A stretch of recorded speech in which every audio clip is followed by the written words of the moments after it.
Hello दोस्तों, channel पर आपका स्वागत है। राहु देवता सिंह लगन या लियो असेंडेंट के अष्टम भाव में क्या प्रभाव देंगे, राहु की दशांतर दशा में क्या होगा, और ज्यादा सूक्ष्मता में जाते हुए हम राहु को डिग्री वाइज भी देखेंगे कि अलग अलग डिग्रीज में क्या अतिरिक्त प्रभाव आएंगे, और साथ ही साथ में उपाय कवर करता जाऊंगा।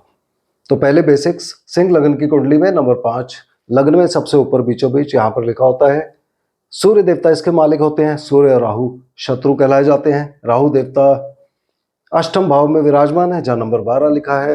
इस 12 नंबर साइन के मालिक बृहस्पति देव होते हैं। राहु देवता के बारे में हम सब जानते हैं कि ये क्रूर ग्रह हैं और इनके गलत प्रभाव आते हैं ज्यादातर लोगों पर, और ये प्रभाव अचानक से आते हैं। और 8वां भाव जहां राहु देवता विराजमान है, 8वां भाव भी प्रॉब्लम्स का होता है। परेशानी, रुकावट, डिसअपॉइंटमेंट, डिफीट्स, हर तरह की बीमारी, एक्सीडेंट, लड़ाई झगड़ा, कोर्ट केसेस, पुलिस केसेस, और ये सब रिजल्ट राहु देवता यहाँ पर बैठ के व्यक्ति को दे सकते हैं। मगर यदि कुंडली के अंदर मंगल देवता 12वें भाव में विराजमान हुए, उस केस में राहु देवता के खराब प्रभाव बहुत हद तक कम हो जाते हैं। मगर फिर भी कुछ ना कुछ ये खराब प्रभाव देते रहते हैं।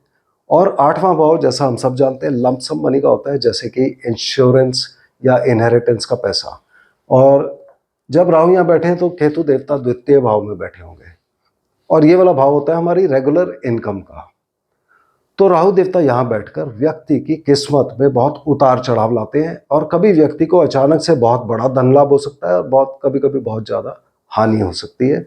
तो इस बारे में हमें केयरफुल रहना चाहिए। और राहु के इस कंडीशन में बेईमानी से कमाया हुआ धन, ऐसा कहा जाता है कि राहु यदि 8वें भाव में हो और व्यक्ति बेईमानी से धन कमाए तो राहु उस व्यक्ति के धन को 8 गुना कम कर देते हैं।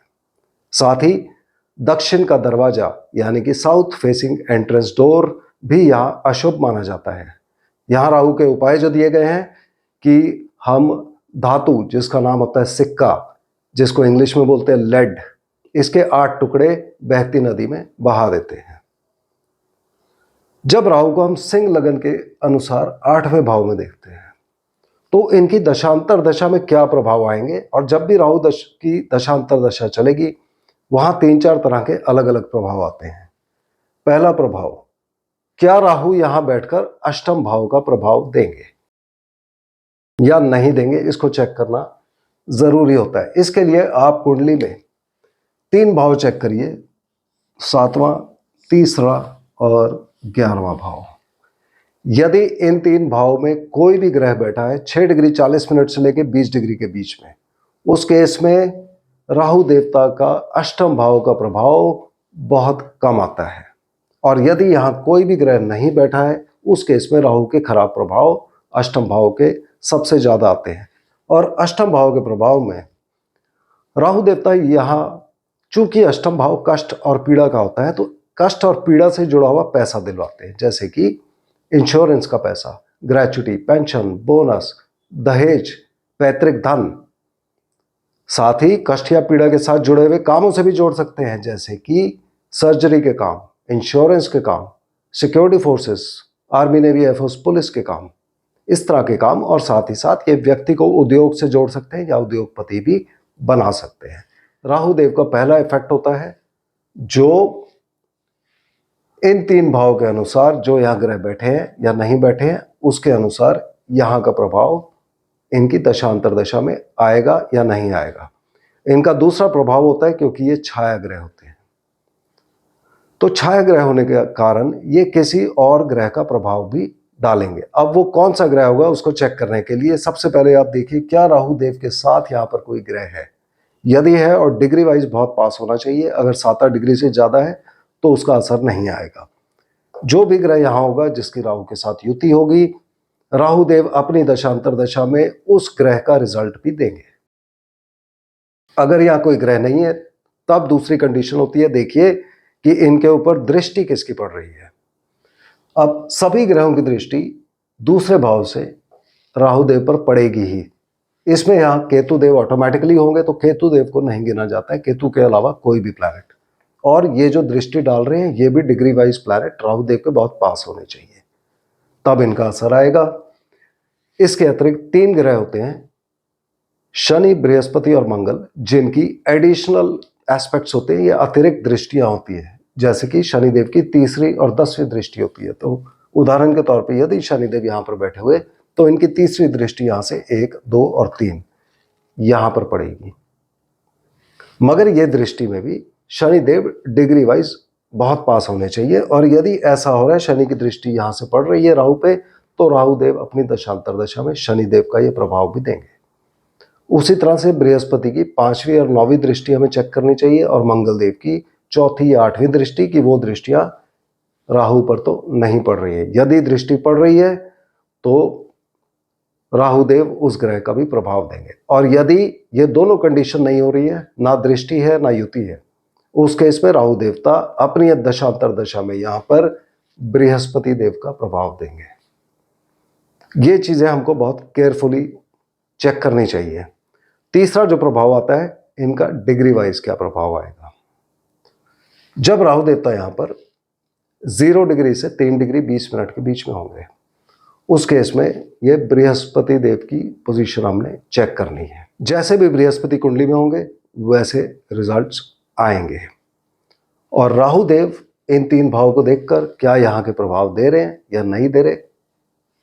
यदि राहु देव प्रभाव दे रहे हैं तो 8वें भाव के प्रभाव में ये बृहस्पति देव के प्रभाव को खराब करेंगे, और बृहस्पति की कंडीशन अच्छी या बुरी भी डिसाइड करेगी। अब जो रिजल्ट्स आएंगे वो आएंगे संतान प्राप्ति के बारे में, प्रेम संबंधों के बारे में, इन्वेस्टमेंट्स के बारे में, घूमना फिरना, रिक्रिएशनल एक्टिविटीज, स्पोर्ट्स और व्यक्ति के पेट के बारे में। साथ ही जो लोग कला के क्षेत्र में हैं, कलाकार, actor, actresses, musician, singer, dancer, painter, उनको यहाँ फायदा हो सकता है। मगर बाकी चीज़ों के लिए राहु और बृहस्पति दोनों यदि अच्छे हैं तब रिजल्ट अच्छे आएंगे, अगर खराब है तो रिजल्ट्स खराब आएंगे। यहाँ एडिशनल उपाय के तौर पे हमें ब्राह्मण और पुजारी की सेवा करनी चाहिए। राहु देवता यदि यहाँ पर 3 डिग्री 20 मिनट से लेके 16 डिग्री 40 मिनट के बीच में है, उस केस में हमें शनिदेव की पोजीशन कुंडली में चेक करनी है कि शनिदेव कहाँ पर है। शनिदेव जहां होंगे वहां के रिजल्ट आएंगे, और अतिरिक्त प्रभाव में यह व्यक्ति को रोग, ऋण, शत्रु, कोर्ट केस, दुर्घटना, मुकदमा, नौकरी मिलना, लोन मिलना, कॉम्पिटिटिव एग्जाम्स, व्यक्ति की शादी, शादीशुदा जिंदगी और पार्टनरशिप बिजनेस, इन सब चीज़ों के बारे में एडिशनल रिजल्ट्स देंगे, अच्छे या बुरे। ये एक बार फिर राहु और शनि की कंबाइंड पोजीशन के ऊपर डिपेंड करेगा कि इन चीज़ों में अच्छे या बुरे रिजल्ट कैसे आएंगे।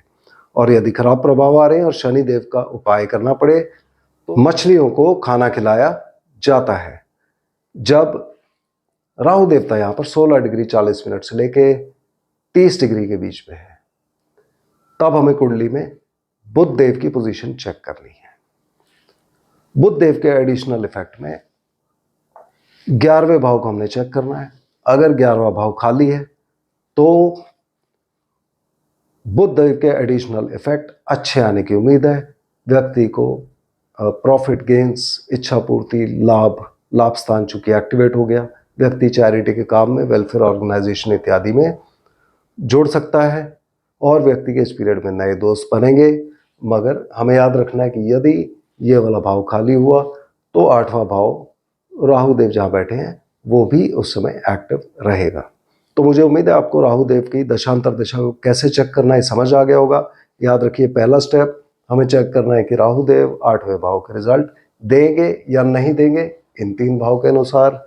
दूसरा स्टेप कि इनके ऊपर दृष्टि युति का प्रभाव तो नहीं पड़ रहा, और तीसरा स्टेप कि जिस डिग्री में होंगे उसके एडिशनल रिजल्ट हमको कैसे देखने हैं, और उसी के अनुसार अतिरिक्त जो उपाय भी होते हैं वो भी हमने करने हैं। तो अगले वीडियो में हम फिर मिलते हैं, तब तक के लिए धन्यवाद।